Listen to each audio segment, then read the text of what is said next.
بدنا ناخذ إجابة بعد 6 مواسم أو 7 مواسم بباب الحارة. لطفية تترك الدور، تتخلى عن الدور، ليش؟ وبعد ما تابعنا وشفنا الحلقات اللي صارت على الأواخر، منك ندمانة أبداً أخذتي هذا القرار؟ ليك بتعرف، اول شيء انا بنت باب الحاره، يعني 7 سنين انا كنا عم نزور الجمهور برمضان ب 30 حلقه ب 30 يوم. فهن اكيد صعبين وبيعزوا علي اني انا اترك باب الحاره، بس للاسف كانت شوي الظروف صعبه، ظروفي صعبه وظروفهم كمان صعبه، وهن ما كانوا قادرين ينطروا ابدا. كنت عم صور مسلسل بمصر، ف يعني ثاقبت وقت التصوير ما زبط مع وقت تصوير باب الحاره، فاعتذرت اكيد، وبقلبي غصه كثير كبيره، مع الاحترام لكل الزملاء اللي اشتغلوا بباب الحاره. هذا عملنا، هذا اللي قدمنا للوطن العربي، وان شاء الله يا رب يكونوا العالم حابين هذا الجزء.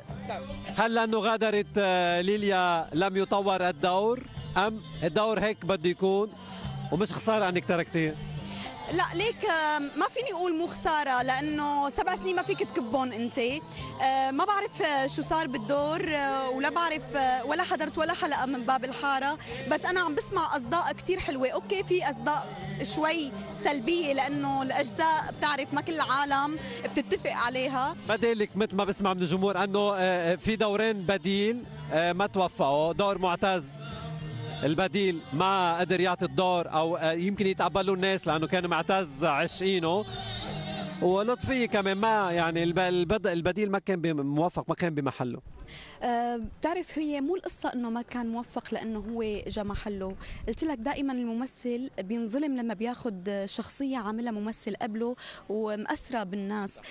بالعكس، انا برأيي انه خلي يشوفوا بتجرد، يشوفوا الشخص اللي هلا عم بيقدم هي الشخصية، بعيدا عن معتز، بعيدا عن ليليا اللي قدمت لطفية قبل. أكيد موفقة. خلينا نطلع على شغلك اللي كمان شغلنا هذا العام، وكمان قد ايه سعيدة أنك بين عجقة هالمسلسلات ليليا وعملها قدر كمان يبصم ويكون موجود. الحمد لله، أنا هاي السنة عم يطلع لي عطر الشام وعم يطلع صدر الباز. للأسف الشديد إنه المسلسل اللي كنت عم صوره بمصر السلطان والشاه ما خلصنا تصويره، فما لحقنا على رمضان. كنت بتمنى إنه يكون موجود يعني، بس إن شاء الله السنة الجاية بلكي يمكن لعله خير. بدنا ناخذ إجابة بعد 6 مواسم أو 7 مواسم بباب الحارة.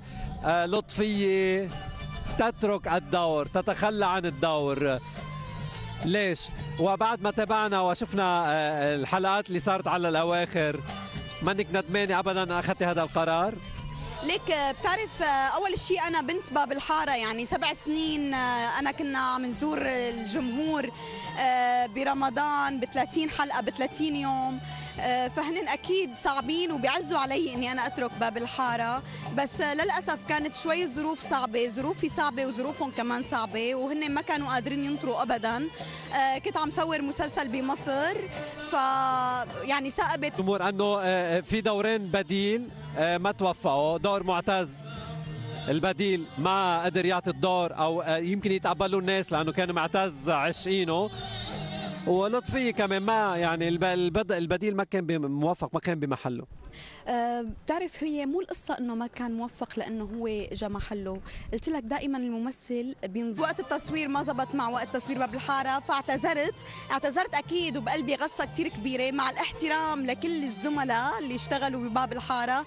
هذا عملنا، هذا اللي قدمنا للوطن العربي، وان شاء الله يا رب يكونوا العالم حابين هذا الجزء. هل لانه غادرت ليليا لم يطور الدور، ام الدور هيك بده يكون ومش خسارة انك تركتيه؟ لا ليك، ما فيني اقول مو خساره، لانه 7 سنين ما فيك تكبهم انت. ما بعرف شو صار بالدور، ولا بعرف ولا حضرت ولا حلقه من باب الحاره، بس انا عم بسمع اصداء كثير حلوه. اوكي، في اصداء شوي سلبيه لانه الاجزاء بتعرف ما كل العالم بتتفق عليها. بديلك مثل ما بسمع من